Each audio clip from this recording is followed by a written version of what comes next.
मो हाथ अच्छी लाल लाल टमाटो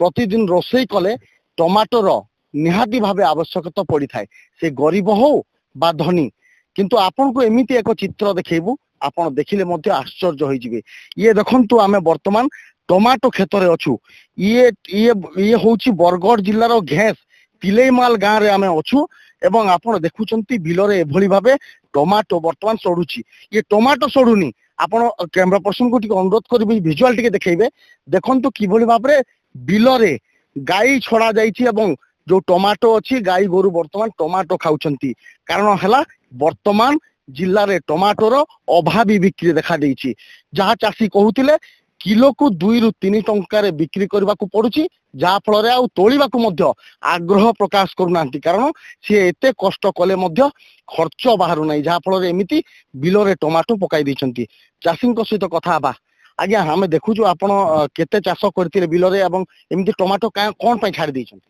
आज्ञा टमाटर 40 डिसमिल करदेले 8-7 खर्च करदेले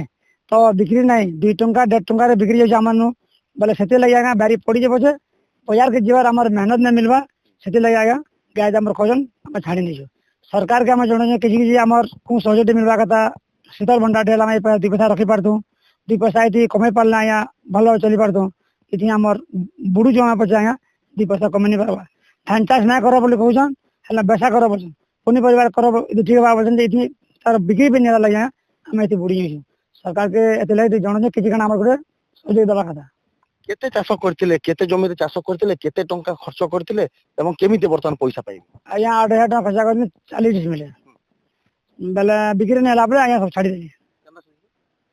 आया लगभग करी कम कोटे सहीमा आ टमाटो चाष करिवे टमाटो चाष याद न करू आया फिर हवा बेले केबे कर देखमा नहीं हला का करमा या करी पारमा और करमा सुविधा सरकार दे बेले करमा नहीं तो नहीं करूगी घास पंचायत तिलेमाल ग्राम तो আছে गोटे चासी रवि करिया बेले 15 घंटा 40 डिसमिल कर दिला गया ये यहाँ के 15 घंटा बाजार के नब बोला 2 टका 1.5 टका बिक्री होचे 8,000-7,000 टका खर्चा करके मुई चाष कर देले कि पैसा टाइम बोली करी बोले मुई टुली के बिकी ना बार लगे मते मते खर्चा भी नहीं बारवा सेति लगी सरकार आम लगी शीतल भंडार दरकार बा केनसी गुडी सहयोग दरकार बोले एते खर्चा करमु आया हम अखेन की काना करी जदी जदी पता बिकी ना पार गाय दमर खोचन बोले केनिया भूति करे छोट मोया लोक लागबा लागी करी 2 पैसा हवा उडा आशा कर दे सरकार की हमको गुडे सहयोग दियो अरे यहाँ बहुत फली जे भली दिला तो बिक्री नहीं आज ने बोली ग्राम ताके छान नहीं जाया गाय दमर खोचन व्यापारी आले आया 1.5 टका 2 टका देबो का बोलछन निजा ना 2 टका बिकी हेता जदी ना पर निजा बला निजा खर्चा भी नहीं बारवा गया खरा खाबो झो मारवा लोग होते टुलाबो निजा टुले केते टुलबो दिकरा टुलबो चिंता दिया यहाँ बहुत पड़ी है सेते ले गुडे हमको सरकार किछ गुडे सहयोग करवा कथा किछ जोगाजोग करवा कथा शीतल भंडार डिबार पाखे हला में 2 पैसा रखिबे कमे पड़तो शीतल भंडार डामो निहाती दरकार कोनथिले वर्तमान जहाँ चाष करछंती वर्तमान जहाँ खर्च करछंती आ वर्तमान ताकू सुझिबा को कोडी काम धाम करिया को मध्य पड़तो बोली कहितला आज्ञा आपण गाँ रे हम चित्र देखुछु अनेक चाषी एमती टमाटो चाष करछंती एमती सडुची वर्तमान कोन असुविधा बोला चाषी यादे त माने चाष जतकी करिचे बहुत तर माने टमाटो फलिचे किंतु बिक्री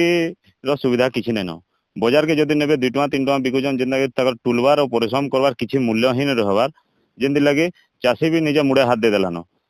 द्वितीय होचे हमर उद्यान कृषि विभाग रो विफलता कहा जिवा एटा जेंदा के से माने कि काहरे फील्ड के देखिनी आसबार चाषी के किछि सरकारी इंसेंटिव पैसा नै मिलबार और सोहला ब्लॉक रे एदिन त माने म्युनिसिपैलिटी भी हेला न सेटा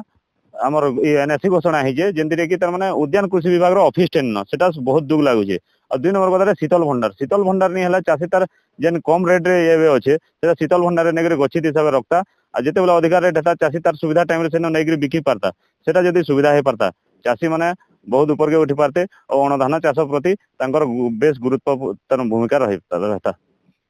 शुणुले समस्त अभियोग कि जदि शीतल भंडार था सरकार जदि सुविधा सुजोग जोगाई देते ताहले एमिति बिल रे टमाटो सड़ू न था अभावी बिक्री हो न था बोली चाषी माने अभियोग करथिले। तेबे देखिबा को बाकी रहला ए जो चाषी माने क्षयक्षति वर्तमान सहउचंती सरकार केबे तांको क्षतिपूरण दउचंती एवं तांकर दाबी अनुसार କେବେ ଏ ଅଞ୍ଚଳରେ ଏକ ଶୀତଳ ଭଣ୍ଡାର ଖୋଲୁଛି ଏବେ ତା ଉପରେ ସମସ୍ତଙ୍କର ନଜର ରହିଛି।